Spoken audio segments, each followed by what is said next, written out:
Saudara, aparatur sipil negara di lingkungan Pemprov Jakarta kini punya ritual baru. Setiap hari Rabu, kendaraan pribadi mereka seperti mobil dan juga sepeda motor harus nganggur dulu di rumah, istirahat dari kegiatan antar mengantar ke kantor.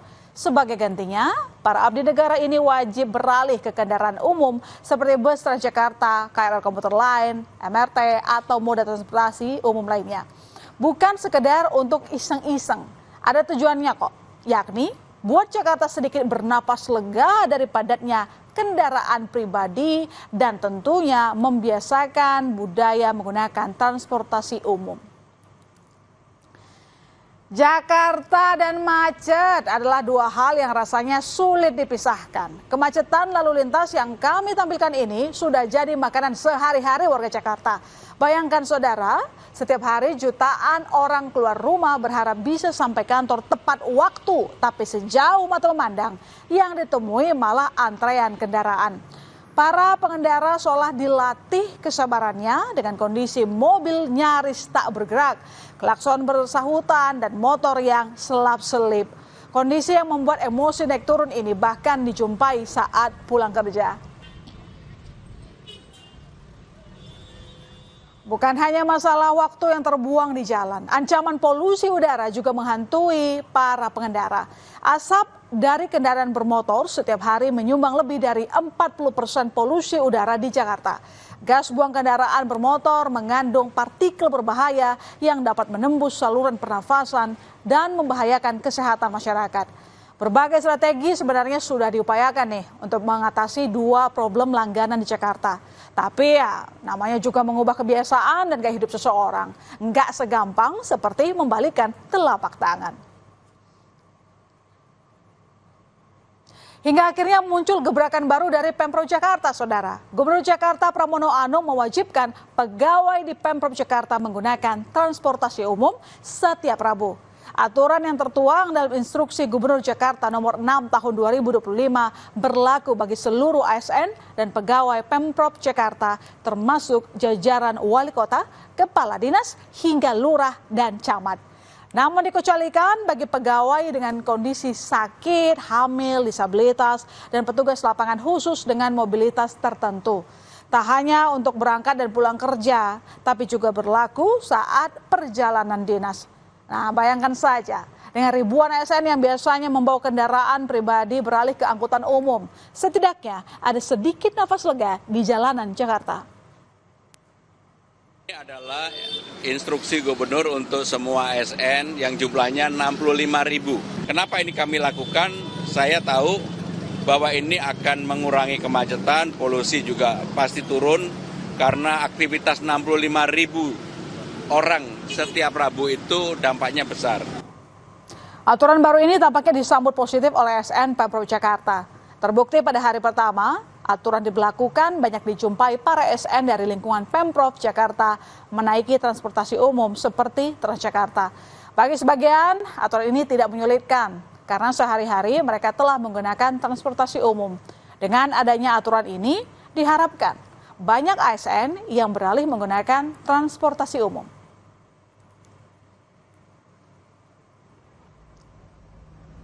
Dan sangat bermanfaat sekali dan mengurangi polusi udara ya, khususnya di Jakarta. Kalau menurut saya sih sangat bagus ya, berarti kedisiplinan itu bisa diterapkan dan itu menjadikan kita sebagai ASN juga yang kedisiplinan itu sangat penting.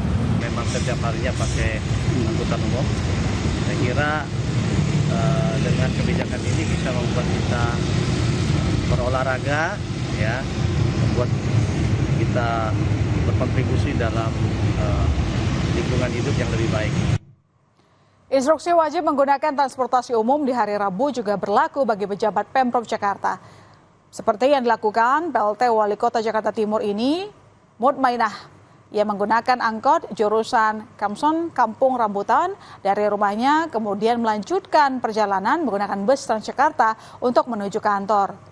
Iin Mutmainah juga sempat berdesakan dengan penumpang Transjakarta lainnya.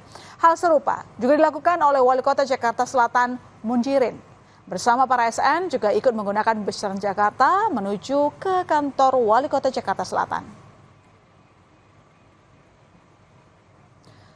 Gubernur Jakarta Pramono Anung juga tak mau ketinggalan. Di hari pertama pemberlakuan aturan ASN wajib naik angkutan umum. Gubernur Jakarta Pramono Anung juga ikut naik Transjakarta untuk berangkat kerja.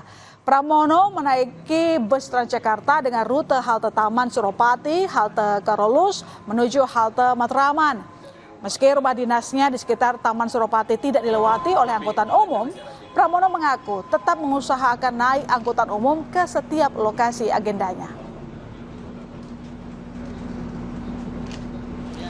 Ya, tapi namanya juga aturan masih baru ya, tentu belum berjalan mulus. Di pekan kedua, sejak aturan ini berlaku, masih saja dijumpai ada ASN yang nekat bawa kendaraan pribadi ke kantor pada hari Rabu. Kalau sudah begini, mereka akan dilarang masuk ke kantor, saudara.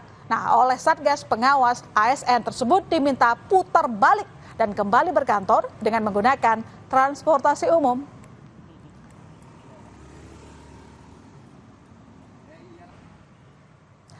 Gubernur Jakarta Pramono Anung memastikan akan ada sanksi bagi ASN yang melanggar aturan membawa kendaraan pribadi pada hari Rabu. Jika ada ASN yang nekat bawa kendaraan, maka siap-siap saja absennya dianggap tak masuk kerja. Selain dianggap tak masuk kerja, Pramono juga mengancam akan menunda bahkan membatalkan promosi jabatan jika melanggar. Apabila ada ASN yang datang ke kantor naik kendaraan pribadi, apakah itu motor ataukah itu mobil, nggak boleh parkir di tempat itu dan harus diusir dan dinyatakan bahwa yang bersangkutan pada hari itu tidak masuk kantor. Untuk hal yang berkaitan dengan ASN menggunakan transportasi umum, kalau dulu mungkin setengah-setengah, kalau saya enggak. Sudah sebulan berlaku sejak 30 April, aturan wajib menggunakan transportasi umum bagi ASN mendapat respon positif dari ASN. Salah satunya adalah Ahmad Syarif. Syarif yang biasanya menggunakan mobil kini harus menempuh perjalanan sedikit lebih lama dengan menggunakan angkutan umum.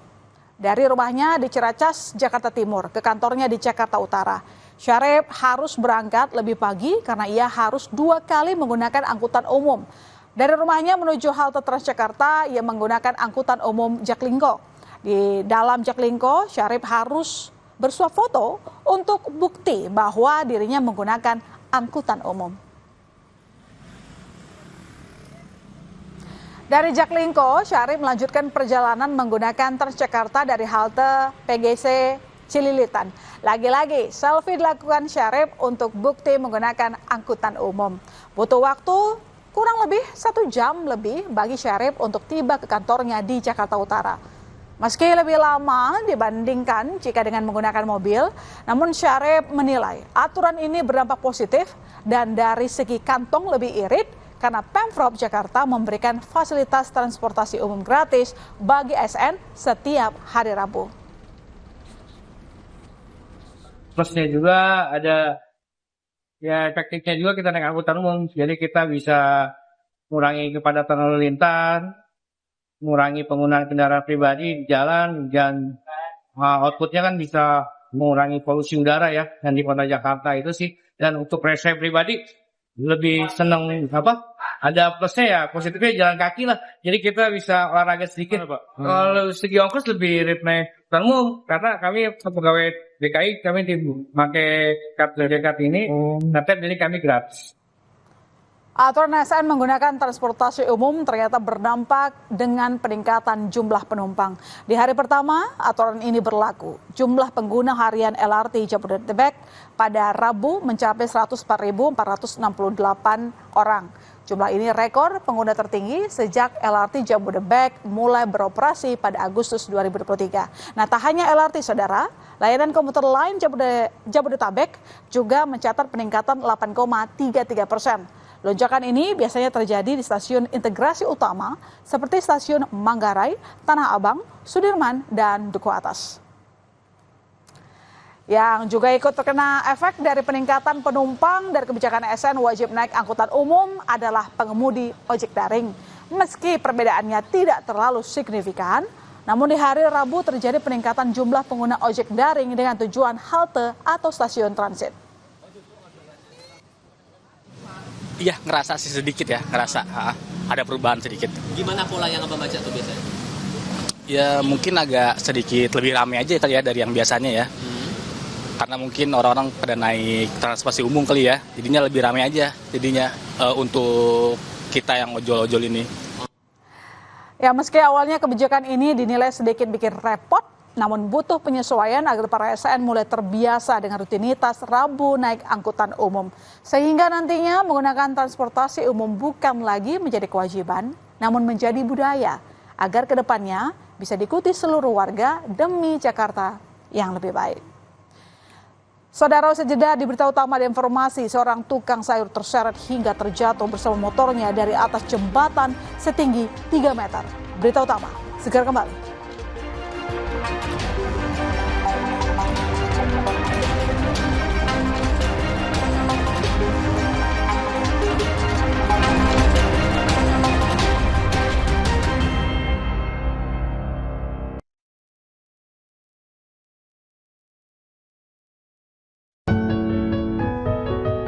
Berat ya. Buat anak-anak, nggak ada yang berat. Dan jangan sampai kita jadi beban buat mereka nanti. Makanya kita pakai Tropicana Slim. Manisnya alami, kayak kamu. Tropicana Slim, manis tanpa beban. Sesaat lagi, Anda akan menyaksikan Kompas Update yang didukung oleh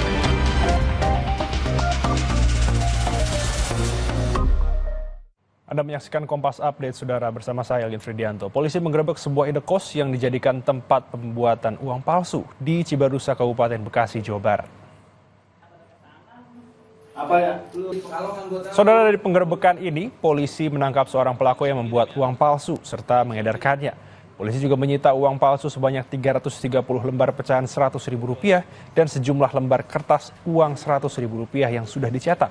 Uang palsu telah diedarkan di Jabodetabek dan Bali sejak November 2024 dan pelaku meraup keuntungan mencapai Rp100 juta.